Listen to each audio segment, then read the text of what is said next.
So hello everyone, welcome to our channel GMD digital classes. तो basically हम लोग बात कर रहे थे मॉडर्न हिस्ट्री की, और मॉडर्न हिस्ट्री में हम लोग पहुंच चुके थे गोलमेज सम्मेलन तक। 3 गोलमेज सम्मेलन हुए थे 1930, 1931, 1932। इसमें से दूसरे नंबर का जो गोलमेज सम्मेलन था 1931, इसमें भारतीय राष्ट्रीय कांग्रेस ने भाग लिया था और गांधी जी SS राजपुताना नामक जहाज से 7 सितंबर 1931 को भाग लेने पहुँचे थे। 5 मार्च 1931 को गांधी इरविन समझौते के बाद गांधी जी ने ये फैसला लिया था, या कांग्रेस ने ये फैसला लिया था। गांधी इरविन समझौते में महत्वपूर्ण भूमिका निभाई थी तेज बहादुर शप्रू ने। इन सारी बातों को हमने कल के वीडियो में डिस्कस कर लिया था। अब बात करते हैं आज हम लोग सेकेंड राउंड कॉन्फ्रेंस के बारे में। सेकेंड राउंड कॉन्फ्रेंस जो द्वितीय गोलमेज सम्मेलन हुआ था वो असफल रहा। असफलता के पीछे का जो कारण था वो था कम्युनल अवार्ड की घोषणा। दलितों के लिए पृथक निर्वाचन क्षेत्र की बात किया उस समय के ब्रिटिश पीएम रेमजे मैकडोनाल्ड ने। इन्होंने कहा कि दलितों को पृथक निर्वाचन क्षेत्र दिया जाएगा, जिससे गांधी जी काफ़ी नाराज़ हुए और वो लंदन से वापस चले आए। अछूतों के लिए पृथक निर्वाचन मंडल की घोषणा अगस्त 1932 में की गई थी, और उसके बाद गांधी जी की नाराज़गी के चलते 24 सितंबर 1932 में पूना समझौता होता है। पूना समझौता होता है गांधी और अंबेडकर के बीच में। पृथकों के लिए अलग निर्वाचन क्षेत्र के दलितों के लिए पृथक निर्वाचन क्षेत्र के लिए जो मांग रखी थी वो अंबेडकर साहब ने रखी थी, और फिर फाइनली 24 सितंबर 1932 को पूना समझौता होता है गांधी और अंबेडकर के बीच में, जिसमें दलितों को पृथक निर्वाचन क्षेत्र ना देकर उनके प्रतिनिधित्व को बढ़ा दिया जाता है, और जो उनकी 71 सीटें रिजर्व थी उसे 148 कर दिया जाता है। यानी कि दलितों की रिजर्व सीटों की संख्या बढ़ा दी जाती है, उनको पृथक निर्वाचन क्षेत्र नहीं दिया जाता है। डॉक्टर भीमराव अंबेडकर की बात करें तो 14 अप्रैल 1891 को महू मध्य प्रदेश में इनका जन्म हुआ था। तीनों गोलमेज सम्मेलन में भाग लिया था इन्होंने। बहिष्कृत भारत पत्रिका निकाली थी, और बहिष्कृत हितकारी सभा की स्थापना 1924 में भीमराव अंबेडकर के द्वारा की गई थी। कांग्रेस ने भू स्वामित्व को समाप्त करने की जो अपनी नीति अपनाई थी वो कांग्रेस की कार्यकारिणी समिति 1937 में लिया गया था। कांग्रेस की कार्यकारिणी कमेटी 1937 ने कांग्रेस भू स्वामित्व समाप्त करने की नीति को अपनाया था। फरवरी 1938 ईस्वी में बिहार में चुनी हुई सरकार ने इस्तीफा दे दिया था राजनीतिक कैदियों को छोड़ने के मुद्दे पर। राजनीतिक कैदियों को छोड़ने के मुद्दे पर 1938 में बिहार में चुनी हुई सरकार ने इस्तीफा दे दिया था। अगर बिहार किसान सभा की बात करें तो इसकी स्थापना हुई थी 1929 में। सहजानंद सरस्वती इसके अध्यक्ष थे। बाकी राहुल सांकृत्यायन, कार्यानंद शर्मा और यदुनंदन शर्मा भी इससे जुड़े रहे। तो बिहार किसान सभा की स्थापना हुई थी 1929 में। All India Trade Union Congress AITUC की अगर बात करें तो इसकी स्थापना होती है 31 अक्टूबर 1920 को, और इसके पहले अध्यक्ष थे Lala Lajpat Rai. All India Trade Union Congress का क्रांतिकारी चरण माना जाता है 1926 से लेकर 1939 तक जो इसका कार्यकाल था वो क्रांतिकारी चरण के रूप में गिना जाता है। कांग्रेस सोशलिस्ट पार्टी की पहली बैठक हुई थी पटना में। कांग्रेस सोशलिस्ट पार्टी की पहली बैठक पटना में 1934 में हुई थी। इसके संस्थापक जो थे आचार्य नरेंद्र देव थे और JP बाबू थे। JP बाबू यानी जयप्रकाश नारायण, इनको लोक नायक के नाम से भी जाना जाता है। जयप्रकाश दिवस 12 अप्रैल 1946 को, मतलब 12 अप्रैल 1946 को मनाया गया जयप्रकाश दिवस, क्योंकि ये लाहौर जेल से रिहा हुए थे 12 अप्रैल को, इसीलिए 12 अप्रैल को जयप्रकाश दिवस के रूप में मनाया गया था। बात करते हैं भारतीय राष्ट्रीय कांग्रेस के हरिपुरा अधिवेशन की। तो हरिपुरा कहाँ है? गुजरात में। 1938 में सुभाष चंद्र बोस यहाँ के 1938 के अधिवेशन में सुभाष चंद्र बोस जो है कांग्रेस के अध्यक्ष थे। 1939 में हरिपुरा में सुभाष चंद्र बोस और पट्टाभी सीतारमैया दो लोगों ने कांग्रेस प्रेसिडेंसी के लिए या कांग्रेस के प्रेसिडेंट पद के लिए चुनाव लड़ा था, जिसमें सुभाष चंद्र बोस जीत गए थे। क्योंकि मैटर ये था कि पट्टाभी सीतारमैया का समर्थन गांधी जी ने किया था, तो गांधी जी इससे काफ़ी नाराज़ होने लगे, जिससे सुभाष चंद्र बोस ने क्या किया, प्रेसिडेंट पद से इस्तीफा दे दिया, और फाइनली अध्यक्ष को बनते हैं राजेंद्र प्रसाद। राजेंद्र प्रसाद अध्यक्ष बनते हैं 1939 के हरिपुरा कांग्रेस अधिवेशन के।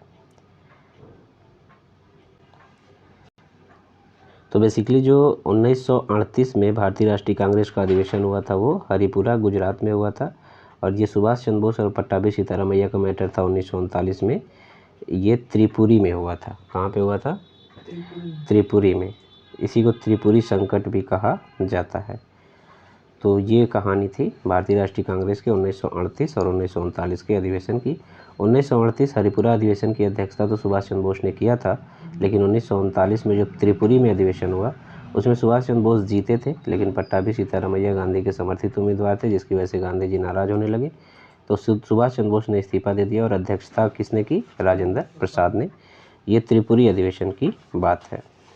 अब आगे बढ़ते हैं, प्रांतीय सरकारों का गठन कब हुआ था? तो देखिए, अगर प्रांतीय सरकारों की बात करें तो इनका गठन हुआ था 1935 के भारत शासन अधिनियम के द्वारा। इंपीरियल कैडेट क्रॉप्स की स्थापना कब हुई थी? तो इंपीरियल कैडेट क्रॉप्स की स्थापना 1901 में किया गया था लॉर्ड कर्जन के द्वारा। देसी राजाओं के पुत्रों को सैनिक शिक्षा का प्रबंधन करने के लिए इंपीरियल कैडेट क्रॉप्स की स्थापना 1901 में लॉर्ड कर्जन के द्वारा की गई थी। बटलर कमेटी की अगर बात करें तो इसकी स्थापना हुई थी 1927 में। राज्य और केंद्र के मध्य संबंधों में सुधार के लिए बटलर कमेटी का गठन किया गया था। All India state people conference की स्थापना की गई थी 1927 में, और सेकेंड वर्ल्ड वार की अगर बात करें तो 1939 से 1945 तक हुआ था। ब्रिटिश पीएम ब्रिस्टन चर्चिल उस समय 1940 से लेकर 1945 तक थे। तो सेकेंड वर्ल्ड वार के समय ब्रिटिश का पीएम कौन था? ब्रिस्टन चर्चिल। नाउ और नेवर नामक पेम्पलेट किसने लिखा था? तो नाउ और नेवर नामक पेम्पलेट लिखा था रहमत अली चौधरी ने 1933 में, और पाकिस्तान के लिए अलग राज्य आंदोलन का नेतृत्व किया था मोहम्मद अली जिन्ना ने। मुस्लिम लीग का जो लाहौर अधिवेशन हुआ था 1940 में, इसी में पाकिस्तान की मांग के प्रस्ताव को पारित किया गया था। मुस्लिम लीग के लाहौर अधिवेशन 1940 में पाकिस्तान की मांग के प्रस्ताव को पारित किया गया था। और भारत छोड़ो आंदोलन की अगर बात करें तो 9 अगस्त 1942 को भारत छोड़ो आंदोलन की शुरुआत हुई। जब भारत छोड़ो आंदोलन शुरू हुआ था उस समय भारतीय राष्ट्रीय कांग्रेस के अध्यक्ष थे मौलाना अबुल कलाम आज़ाद। ब्रिटिश का पीएम था ब्रिस्टन चर्चिल। गांधी जी को आगा खां पैलेस में बंद किया गया था। राजेंद्र प्रसाद को बांकीपुर जेल पटना में बंद किया गया, और जयप्रकाश नारायण को हजारीपुर जेल में बंद किया गया, जहाँ से ये भाग निकले थे। जगत नारायण लाल को बांकीपुर जेल पटना में बंद किया गया था। इन सभी लोगों को जो बंद किया गया था उसके लिए ऑपरेशन चलाया गया था, operation zero hour. Operation zero hour के तहत कांग्रेस के सभी प्रमुख नेताओं को उठाकर जेल में बंद कर दिया गया था भारत छोड़ो आंदोलन के समय। आगे बात करते हैं क्रिप्स मिशन की, तो यह आया था मार्च 1942 में। क्विट इंडिया मूवमेंट की अगर बात करें तो ये एक प्रस्ताव आया था अगस्त 1942 में। लॉर्ड वेबल यानी कि लॉर्ड वेबल या वेबल योजना आई थी अक्टूबर 1943 में, और कैबिनेट मिशन योजना आई थी 24 मार्च 1946 को। इंडियन नेशनल आर्मी INA की स्थापना 1942 में रास बिहारी बोस के द्वारा किया गया था सिंगापुर में। डॉक्टर मोहन सिंह भाकना के दिमाग की उपज थी INA पर जो मुकदमा चलाया गया था 1945-46 में, उनमें वकीलों का जो नेतृत्व करता थे वो भूला भाई देसाई थे। और आज़ाद हिंद सरकार के निर्णय की घोषणा जो की गई थी 21 अक्टूबर 1943 को की गई थी। फॉरवर्ड ब्लॉक की स्थापना 1939 में सुभाष चंद्र बोस ने किया था। वही 1939 जब कांग्रेस का जो त्रिपुरी अधिवेशन था, इस त्रिपुरी अधिवेशन में पट्टाभी सीतारामैया और सुभाष चंद्र बोस के बीच कांग्रेस अध्यक्ष पद के लिए उम्मीदवारी थी, जिसमें सुभाष चंद्र बोस के जीतने के बाद गांधी जी जो थोड़ा सा नाराज़ चल रहे थे, तो सुभाष चंद्र बोस ने कांग्रेस के अध्यक्ष पद से इस्तीफा दिया और 1939 में इन्होंने क्या किया? फॉरवर्ड ब्लॉक की स्थापना की।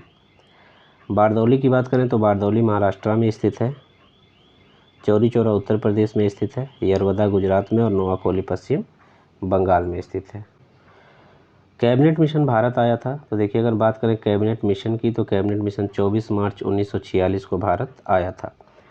क्रिप्स मिशन और वेबल योजना, क्रिप्स मिशन जो 1942 में आई थी और लॉर्ड वेबल 1945 में, तो क्रिप्स मिशन और वेबल योजना दोनों ने जो वार्ता किया था उस समय पे भारतीय राष्ट्रीय कांग्रेस के अध्यक्ष थे अबुल कलाम आज़ाद। 1940 से 1946 तक अबुल कलाम आज़ाद भारतीय राष्ट्रीय कांग्रेस के अध्यक्ष रहे, और इन्हीं की अध्यक्षता के समय में क्रिप्स मिशन और वेबल योजना दोनों आई थी। क्रिप्स मिशन 1942 और वेबल योजना 1945 में। 1947 ईस्वी में सत्ता हस्तांतरण के समय कांग्रेस के अध्यक्ष थे JB कृपलानी। 1946-47 में JB कृपलानी जो है भारतीय राष्ट्रीय कांग्रेस के अध्यक्ष थे, और इन्हीं के समय में विभाजन हुआ था। तो भारत का जब विभाजन हो रहा था उस समय भारतीय राष्ट्रीय कांग्रेस के अध्यक्ष कौन थे? JB कृपलानी। 1947 में भारतीय राष्ट्रीय कांग्रेस के दिल्ली अधिवेशन की अध्यक्षता किया था राजेंद्र प्रसाद ने। नागरिक सेवाओं के लिए प्रतियोगी परीक्षा प्रणाली स्वीकार की गई थी 1853 के चार्टर एक्ट में। जो नागरिक सेवाओं के लिए प्रतियोगी परीक्षा प्रणाली को स्वीकार किया गया था 1853 के चार्टर एक्ट में। तो 1853 के चार्टर एक्ट में क्या किया गया था? नागरिक सेवाओं के लिए प्रतियोगी परीक्षा प्रणाली को स्वीकार किया गया था। लॉर्ड कॉर्नवालिस ने अपने काउंसिल के सदस्यों के फैसले को रद्द करने का अधिकार मिला था 1786 को। 1786 के अधिनियम में लॉर्ड कॉर्नवालिस को अपने काउंसिल के फैसलों को रद्द करने का अधिकार मिल गया था। अब कुछ किताबें हैं, जैसे history of the freedom movement in India के लेखक है Tarachand, history of the freedom movement in Bihar के लेखक है के दत्त, आनंद मठ के लेखक है बंकिम चंद्र चटर्जी, और प्रीसेट्स ऑफ जीसस के लेखक है राजा राम मोहन राय। आवर इंडियन मुसलमान के लेखक है डब्ल्यू हंटर। फ्री हिंदुस्तान अखबार अमेरिका में किसने प्रकाशित किया था? तारकनाथ दास ने। इंडिया अनरेस्ट के लेखक है वैलेंटाइन सिरोल। इसी इंडिया अनरेस्ट नामक पुस्तक में वैलेंटाइन सिरोल ने तिलक को भारतीय शांति का जनक कहा था। दुर्गेश नंदिनी के लेखक है बंकिम चंद्र चटर्जी। 1865 ईस्वी में इन्होंने दुर्गेश नंदिनी लिखी थी। इंडियन नेशनल का प्रकाशन हुआ था पटना से 1931 में, दरभंगा के राजा कामेश्वर सिंह के द्वारा। इंडियन नेशनल नामक जो समाचार था इसका प्रकाशन कहाँ से हुआ था? पटना से 1931 में दरभंगा के राजा कामेश्वर सिंह के द्वारा किया गया था। झंडा गीत जो विजयी विश्व तिरंगा प्यारा है उसको श्यामलाल गुप्ता पार्षद के द्वारा लिखा गया था। 24 जून 1908 को बाल गंगाधर तिलक को 6 साल के लिए जेल भेजा गया था। गीतांजलि के रचनाकार हैं रविंद्रनाथ टैगोर और इनको 1913 में साहित्य का नोबेल पुरस्कार मिला था। साहित्य का नोबेल पाने वाले एशिया के पहले व्यक्ति थे रविंद्रनाथ टैगोर गीतांजलि के लिए। जय जवान जय किसान का नारा दिया था लाल बहादुर शास्त्री ने। मंदिरों में प्रवेश के अधिकार की मांग को लेकर 1899 ईस्वी में तिरुनेलवाली में भयंकर दंगे हुए थे। तो ये नाडार वर्सेस मारवा संप्रदाय के बीच में हुआ था 1899 में, मंदिरों में प्रवेश को लेकर जो दंगे हुए थे। अंतरिम सरकार की बात करें तो 1946 की अंतरिम सरकार का जब गठन हुआ तो वित्त मंत्री बने लियाकत अली खान और राजेंद्र प्रसाद के पास कृषि एवं खाद्य मंत्रालय था। तो खाद्य एवं कृषि मंत्री थे राजेंद्र प्रसाद और वित्त मंत्री थे लियाकत अली खान। अगस्त 1923 में बनारस हिंदू महासभा की अध्यक्षता मदन मोहन मालवीय ने किया था और द इंडियन यूनियन अभ्युदय तथा लीडर नामक पत्रिका का संपादन भी इन्हीं के द्वारा किया गया था। रामचंद्र शर्मा अमराहा गांव पटना से थे। रामचंद्र शर्मा जो थे पटना के रहने वाले थे, पटना के अमराहा गांव के रहने वाले थे। राज्य विभाग की स्थापना की गई थी सरदार पटेल की अध्यक्षता में। 5 जुलाई 1947 को इसकी स्थापना की गई और सचिव बनाया था इन्होंने सरदार पटेल ने किसको? वीपी मेनन को। देवबंद आंदोलन से जुड़े थे अबुल कलाम आज़ाद। अबुल कलाम आज़ाद देवबंद आंदोलन से जुड़े हुए थे। भारत में मीडिया को नियंत्रित करने के लिए एक्ट 1835, 1867, 1878 और 1908 में लाए गए थे। कम्युनिस्ट पार्टी की स्थापना 1925 में कानपुर में हुई थी और आरएसएस की स्थापना 1925 में नागपुर में हुई थी। तो इसी के साथ अब तक जो भी मॉडर्न हिस्ट्री के क्वेश्चन थे बीपीएससी एग्जामिनेशंस के वो कंप्लीट होते हैं। अब मिलते हैं नेक्स्ट वीडियो में, तब तक के लिए थैंक यू।